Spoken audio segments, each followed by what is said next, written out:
Bienvenido al módulo de insuficiencia cardíaca.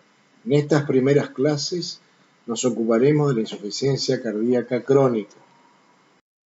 No tengo conflicto de intereses para estas presentaciones. Las fuentes bibliográficas que utilizaremos serán la guía del American College of Cardiology y American Heart Association, publicadas en el año 2013. Las guías de la Sociedad Europea de Cardiología, publicadas en el 2016. Y la actualización de las guías realizadas en forma conjunta por el American College, el American Heart y la Sociedad Europea, publicadas recientemente. La agenda que proponemos para este grupo de clases será, en primer lugar, interesarnos por el problema, definir la situación, su etiología, su fisiopatología.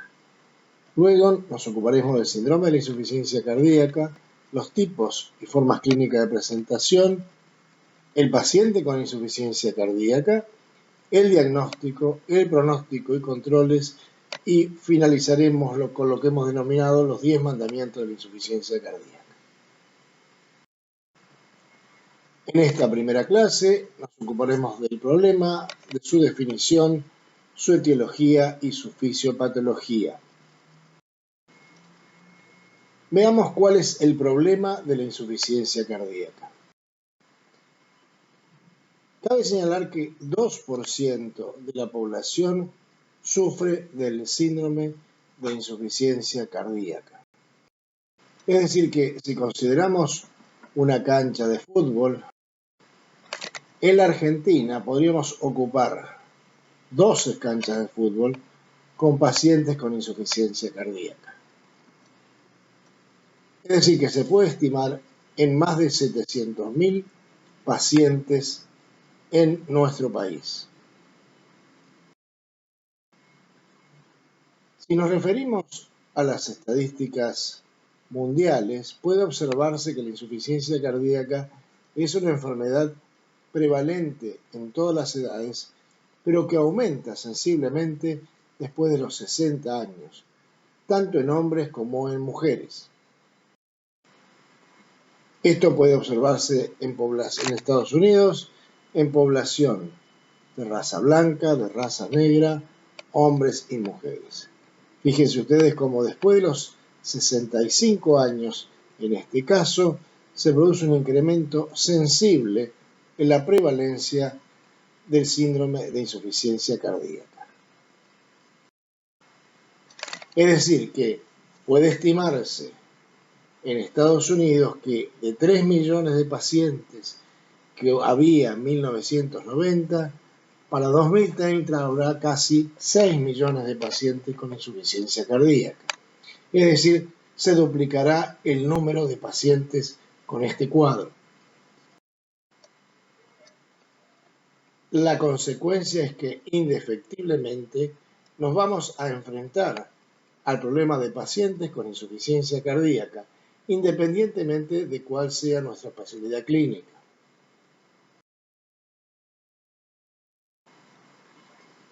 Pasemos ahora a definir la situación. La definición clásica de insuficiencia cardíaca es un síndrome clínico de disnea y fatigabilidad asociado no a retención hídrica debido a la incapacidad de los ventrículos para inyectar la sangre necesaria para el metabolismo tisular o para llenarse sin un aumento compensatorio de la presión auricular en reposo y o en esfuerzo. Subrayemos algunos datos de esta definición. En primer lugar, cabe señalar que la insuficiencia cardíaca no es una entidad nosológica ni un mecanismo fisiopatológico. Es un síndrome clínico, es decir, un conjunto de signos y síntomas que en forma arbitraria definen una situación clínica que es el síndrome clínico de insuficiencia cardíaca. En el caso particular de la insuficiencia cardíaca, tenemos que puede existir incapacidad de los ventrículos para inyectar la sangre. Esto es lo que se denomina insuficiencia cardíaca con disminución de la función sistólica, o, utilizando la denominación más frecuente, insuficiencia cardíaca con fracción de eyección reducida. Subrayemos que dice necesaria para el metabolismo tisular. Cabe entonces recordar que la función cardíaca está al servicio del transporte de los glóbulos rojos que tienen la hemoglobina necesaria para transportar el oxígeno que requieren los tejidos para su metabolismo. También se señala que puede haber una dificultad para llenarse sin un aumento compensatorio de la presión auricular. Esto es lo así denominado antiguamente insuficiencia cardíaca diastólica, que hoy denominamos insuficiencia cardíaca con fracción de eyección conservada. Por último, subrayemos que dice en reposo y o esfuerzo. Es decir, que tanto la incapacidad de los ventrículos para eyectar la sangre o para llenarse sin un aumento compensatorio de la presión auricular puede ocurrir en reposo y en esfuerzo o solamente durante situaciones de aumento del requerimiento, que sería el ejercicio físico. De acuerdo a la publicación del American College and American Heart del 2013, se denomina insuficiencia cardíaca con fracción de eyección reducida cuando ésta es menor o igual al 40%. Insuficiencia cardíaca con fracción de eyección conservada cuando ésta es superior o igual al 50%. Y define otras dos situaciones. La insuficiencia cardíaca con fracción de eyección conservada límite entre 41 y 49%, e insuficiencia cardíaca con fracción de eyección conservada mejorada, es decir, pacientes que han tenido insuficiencia cardíaca con fracción de eyección reducida y que espontáneamente o merced al tratamiento han mejorado su fracción de eyección.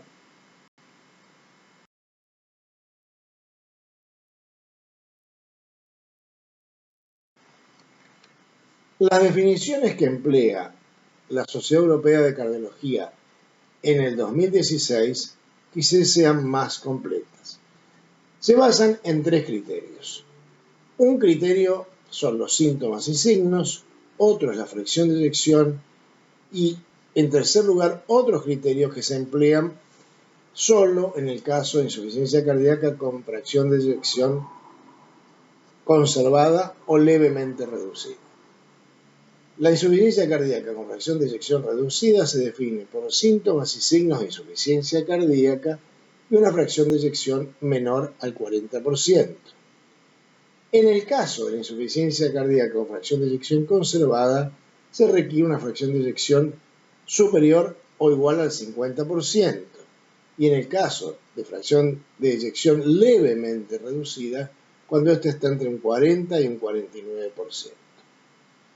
En estos dos casos se requiere, además, el incremento del péptido natriurético o por lo menos un criterio adicional, ya sea de cardiopatía estructural relevante, es decir, hipertrofia del ventrículo izquierdo o dilatación de la aurícula izquierda, y signos de disfunción diastólica.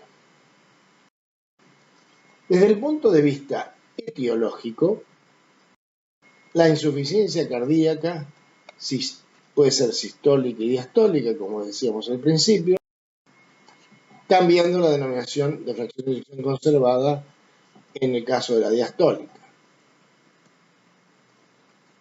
Si nos referimos específicamente a la insuficiencia cardíaca con fracción de eyección reducida o insuficiencia cardíaca sistólica, podemos ver que la mayor causa de insuficiencia cardíaca con fracción de eyección reducida es la cardiopatía isquémica, es decir, la cardiopatía coronaria, siendo solamente un tercio otras causas de insuficiencia cardíaca. En esta tabla se resumen las causas de insuficiencia cardíaca.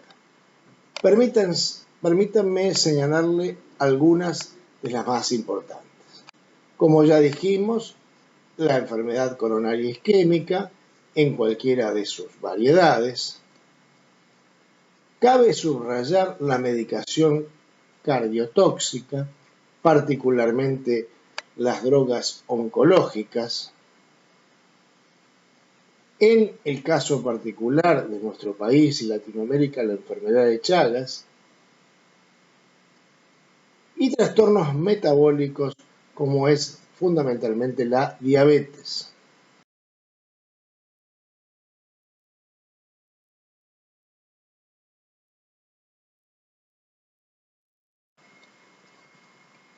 Otras causas son la hipertensión arterial, que es la segunda causa en prevalencia de la insuficiencia cardíaca.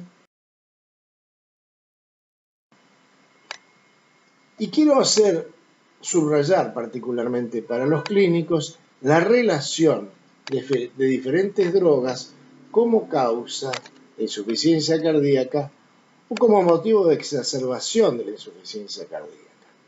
Esta publicación en el Circulation 2016 llama la atención sobre múltiples causas de drogas utilizadas en la clínica cotidiana que se vinculan con la insuficiencia cardíaca.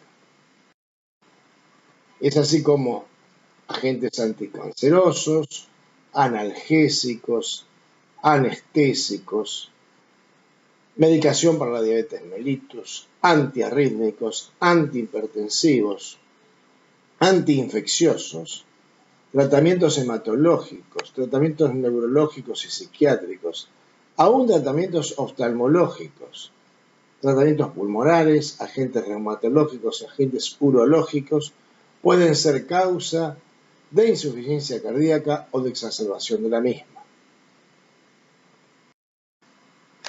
Es por eso muy importante que tengamos en cuenta las múltiples medicaciones que reciben los pacientes, particularmente los pacientes ancianos, donde es frecuente la polifarmacia.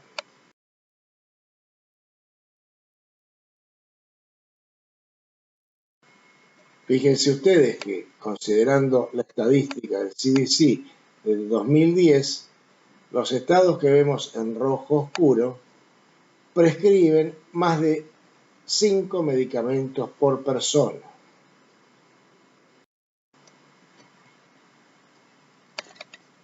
Simplemente para resumir el concepto, la enfermedad coronaria y la hipertensión arterial son las dos principales causas de insuficiencia cardíaca que deberemos tener siempre en cuenta.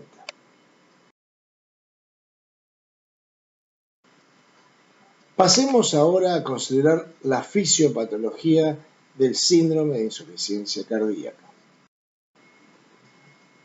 Como decíamos antes, debemos recordar que el corazón debe recibir la sangre oxigenada, por esto es importante el acoplamiento entre el pulmón y el corazón, a nivel pulmonar la ventilación y la oxigenación arterial, el corazón que transporta los glóbulos rojos. Recuerden ustedes que los glóbulos rojos tienen hemoglobina y esta tiene 70% más afinidad por el oxígeno que el oxígeno disuelto. El corazón va a propulsar la sangre y el aparato arterial va a distribuir este flujo sanguíneo. Y a nivel tisular se va a producir la extracción y utilización del oxígeno. De este modo, el pulmón, el corazón, las arterias y los glóbulos rojos están integrados en un sistema que tiene como finalidad llevar el oxígeno necesario a los tejidos, tanto en reposo como en actividad.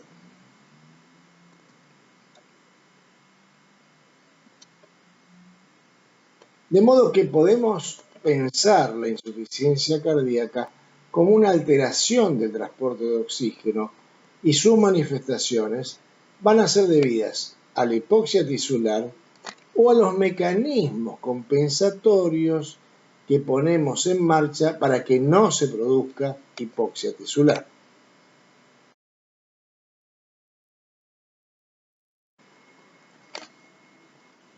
de una manera esquemática ante la disfunción ventricular, por ejemplo, por pérdida de masa ventricular en un infarto de miocardio o por sobrecarga de presión e hipertrofia ventricular izquierda en hipertensión arterial, se producen anormalidades hemodinámicas.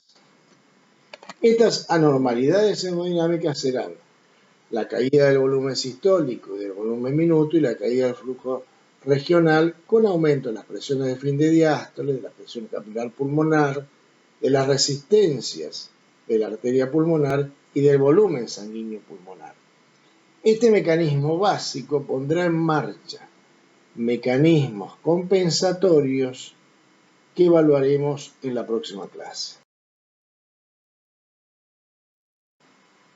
De modo tal que en esta primera clase hemos pasado revista al problema de insuficiencia cardíaca, hemos definido la insuficiencia cardíaca, hemos revisado su etiología y hemos iniciado la consideración de la fisiopatología del síndrome de insuficiencia cardíaca. Con esto les agradezco la atención y los invito a seguirnos en la próxima exposición. Muchas gracias.